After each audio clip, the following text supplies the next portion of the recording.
opinion, Volvo built one of the most beautiful estate cars available on the market. The V60 has been around for quite some time, yet it ages like a fine wine.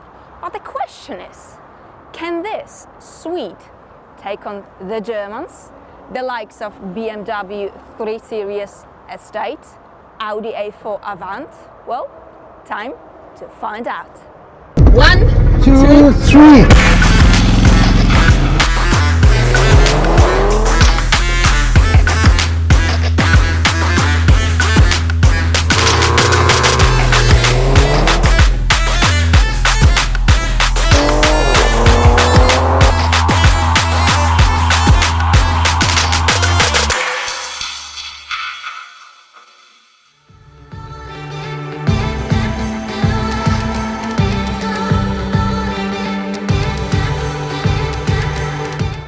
Let's have a look what is happening under the bonnet. That's one big bonnet. This is a 2-liter 4-cylinder turbocharged petrol engine. It is actually a mild hybrid, and the combined power is 177 horses and 265 newton meters of torque. If you're doing a lot of long distance journeys, you can opt for the diesel, and that is enough about the numbers under the bonnet.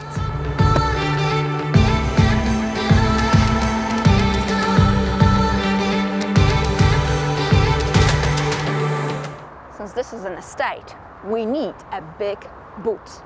And we get a big boot. 529 liters of space.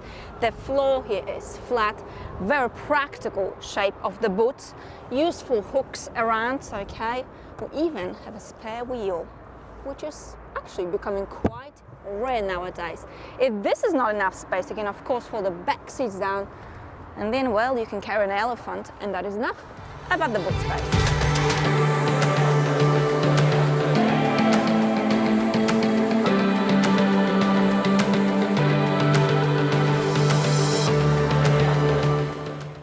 Back seat, not too bad at all. I've got plenty of room for my legs, plenty of headroom, metal seat. Well, you see, anyway, you don't want to travel with 3 people in the back anyway. This is a lot more comfortable. You've got 2 USB-C ports, heated seats. Off we go.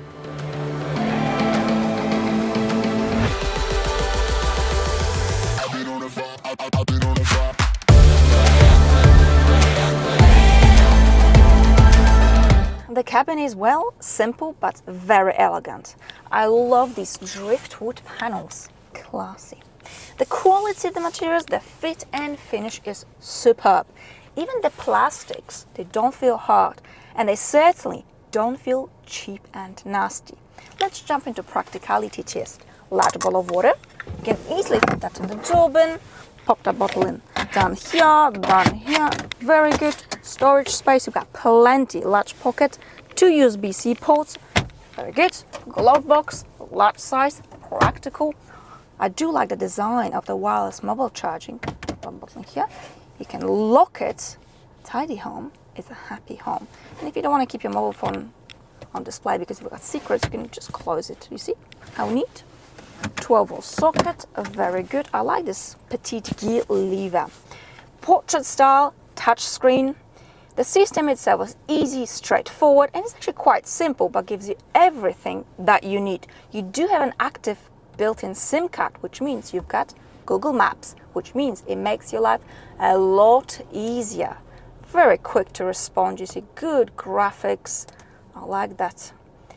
Now you've got physical knob for volume control and for track change, but you don't have a physical button to control your climate, which makes your life a little bit harder because the icons are fine when you're stationary, but it all becomes a little bit fiddly once you hit the road. For example, let's say you want to change the temperature. Okay, here, recirculation, which is a button I often use because of the smelly cars, and you just have to. It would be nice, Volvo, to have a shortcut button, wouldn't it? But it's fine. I like the system actually. It's just nice for a change to have it in a portrait mode. The steering is good, you've got the shortcut buttons here, digital driver's display, not much you can change. Volvo keeps it very simple. I like that actually. And of course, being Volvo, we've got an army of safety systems. Let me show you the cameras. These are very good actually. 360, there you go. Crisp. Oh, I like that. Overall, the cabin, well, simple, but very elegant. Volvo style.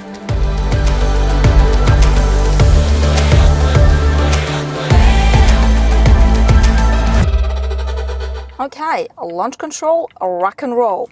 There is no sport mode, there's no magic button to boost my ego and my performance. So, oh dear, it is just me. Straight up. Foot on the brake, foot on the throttle. Off she goes. Tires, I love that. So the declared 0 to 100 is 9.1 seconds. And I am 8.61. Go getter, I told you. The top speed is 180 kilometers an hour. So this is the new Volvo with the new top speed limitations. And I hear people saying, I'm not going to buy a Volvo while sitting in, I don't know, Ohio. What are you going to do, tough boy? Drive from Ohio to Stuttgart? Anyway, why would you? Ohio is nicer than Stuttgart anyway. 180 kilometers an hour top speed is actually more than fine for the vast majority of people. 861, not bad. So how does this car feel to drive? It is ever so comfy. I mean, after all, it is a Volvo. You don't really feel any bumps, potholes, imperfections. The suspension truly is magical. This car is also very quiet, even at higher speeds. Together with these beautiful, comfy seats, it's a brilliant, relaxing, long-distance cruiser. To the point that you're going fast, you don't realize how fast you're going, to the point, oh, hello, officer. Sorry, I didn't know how fast I was going. We've got an 8-speed automatic gearbox. Generally speaking, it is smooth, it is quick to change gears, but when you start revving it hard, it does become rather sluggish. Now, moral of the story is, it is not really a car to rev hard. If you want to rev hard, you can get yourself BMW M3 Touring, for example, and then, well, rev away.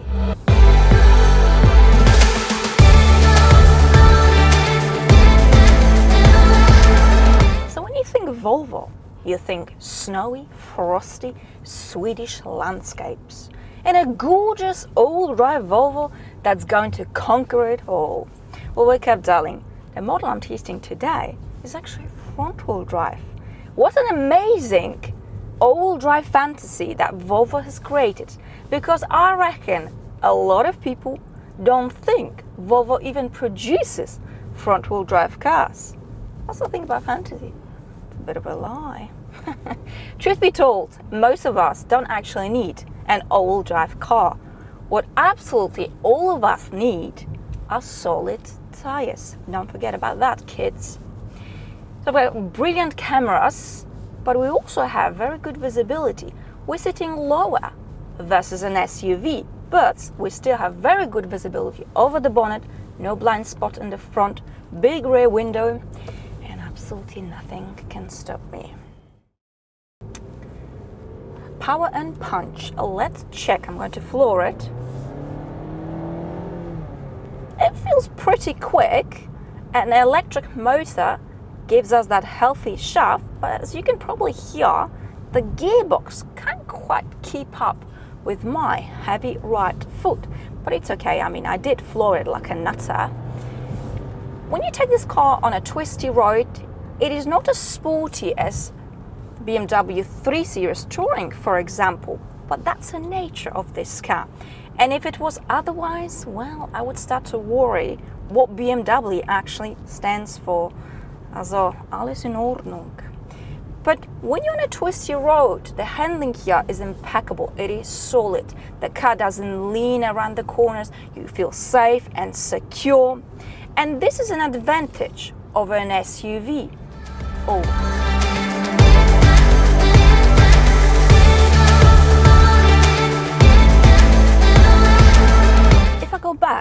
5 years, I used to always moan about Volvo's fuel economy because, quite frankly, it was atrocious. And I said it several times that unless you're after comfort, then you might as well drive a 5-liter Mustang. Well, I gotta give it to Volvo. They have rectified a few bits and bobs. They have introduced a mild hybrid.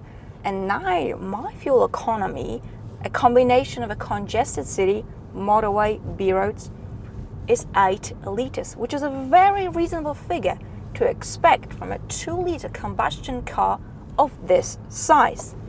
Now, the V60 starts from £42,000 in the UK. And of course, it's easier to say, well, it's too expensive. Funny how most people say that about most cars. What you're getting for 42k is a premium or lovely estate. Okay, slightly stripped from extras, but even with extras, it's actually okay in the current pricing landscape. The V60 is pretty practical, easy to drive, easy to maneuver, and in my opinion, definitely more stylish than an SUV. And as for comparing to the Germans, well, if comfort and serenity are your priorities over sportiness, then this is definitely a car you should consider. As with everything in life, different horses for different courses. Personally, I love it just like I love other Volvo models. It is classy, elegant, and drives like a dream. And that's it for today. Thank you very much for watching, and I'll see you next time. Bye!